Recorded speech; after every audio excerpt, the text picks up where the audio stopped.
Imagine waking up tomorrow and making a simple decision. No more showers, not for a day, not for a week, not even for a month. 1 entire year.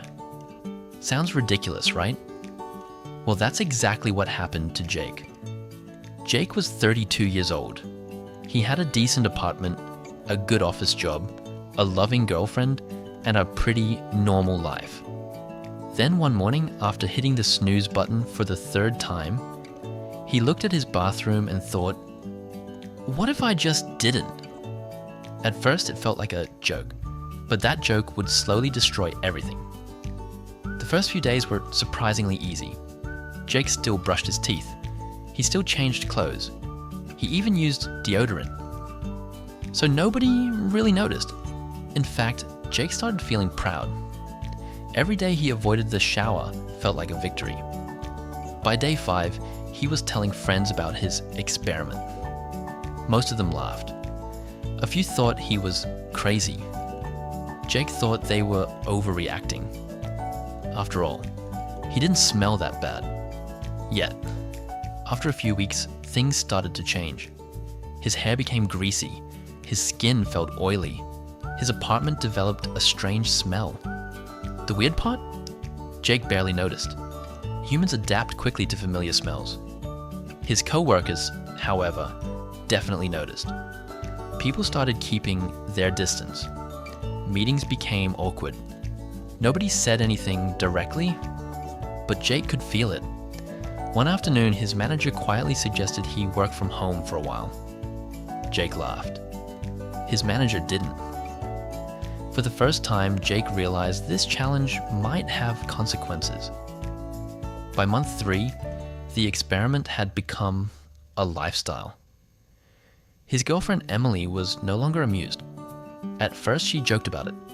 Then she complained. Then she begged. Jake refused. He wanted to prove a point. The problem was, nobody knew what that point was anymore. Arguments became frequent. Date nights disappeared, movie nights disappeared. Even sitting together on the couch became difficult. One evening, Emily finally said, "Jake, this isn't funny anymore." He promised he would stop soon, but he didn't. At 6 months, Jake's social life was collapsing.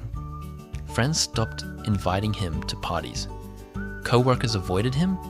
Even delivery drivers seemed eager to leave his doorstep. But something strange happened. The longer Jake continued, the harder it became to quit. He had invested 6 months. Stopping now felt like failure. So he kept going. Not because he wanted to, because he didn't want to admit he was wrong.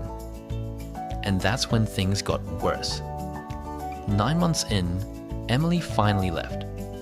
Not because of the smell alone, because Jake had become obsessed. Every conversation returned to the challenge. Every criticism became an argument. Every concern became a battle. The experiment was no longer about showers, it was about pride. Jake watched her walk away, and for the first time, he wondered if this had gone too far. Yet he still refused to stop. Only 3 months remained. Day 365. 1 full year. Jake had done it. No showers, no exceptions, no excuses. He expected triumph. He expected satisfaction. Instead, he felt empty. His relationship was gone. His social life was gone. His career had stalled, and nobody cared about the challenge anymore. Not even him. He had sacrificed a year of his life to win an argument nobody was having. That night, Jake finally stood in front of the shower. For a long moment, he just stared. Then he turned the water on. The sound felt strangely emotional. As the water hit his skin, he started laughing. Not because he had succeeded, because he finally realized something. The biggest mistakes in life rarely happen all at once. They happen little by little. One bad decision, one excuse, one extra day, until suddenly, you wake up and wonder how everything fell apart. So let me ask you, would you stop showering for an entire year? Or would you quit before it cost you everything?